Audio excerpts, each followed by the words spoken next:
სუნთქვა. სუნთქვა არის ადამიანის, ცხოველების, მცენარეებისა და მრავალი მიკროორგანიზმის დისიმილაციის ფორმა. გავიხსენოთ რა არის დისიმილაცია? დისიმილაცია ეს არის რთული ორგანული ნივთიერების დაშლა ორგანიზმის ცხოველქმედების პროცესში.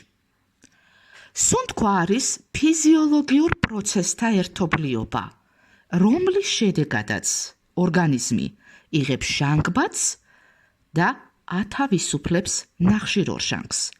იგი მოიცავს ჰაერის ცვლას ატმოსფეროსა და ფილტვის ალვეოლებს შორის. აირთა ცვლას ფილტვის ალვეოლების ჰაერსა და ალვეოლების სისხლძარღვებში მიმდინარე სისხლს შორის. სისხლის მიერ აირთა ტრანსპორტს, აირთა ცვლას დიდი წრის კაპილარებში სისხლსა და ქსოვილებს შორის.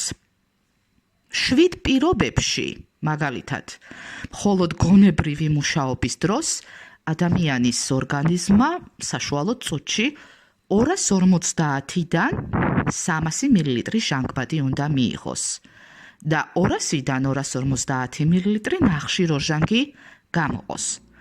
ცხადია, ახლა ფიზიკური დატვირთვის პირობებში ჟანგბადზე მოთხოვნილება მნიშვნელოვნად იზრდება, მაგალითად, არატრენირებულ ადამიანებში წუთში 2-დან 3 ლიტრი უნდა იყოს, ხოლო ტრენირებულებში წუთში 4-დან 6 ლიტრი.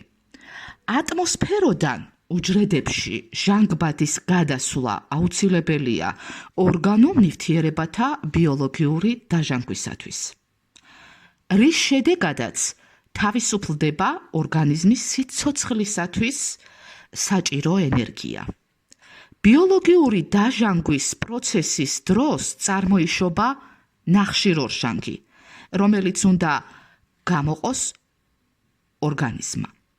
სუნთქვის შეწყვეტა იწვევს პირველ რიგში ნერვული უჯრედებისა და შემდეგ კი სხვა უჯრედების კვდომას.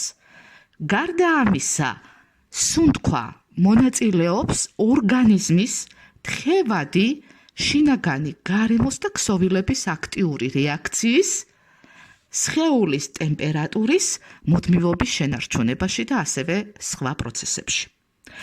ადამიანის სუნთქვა მოიცავს შემდეგ პროცესებს. გარეგანის სუნთქვა, ანუ ფილტვების ვენტილაცია. გაზთა ცვლა ფილტვებში, ანუ ალვეოლურ ჰაერსა და სისხლის მიმოქცევის მცირე წრის კაპილარების სისხლს შორის.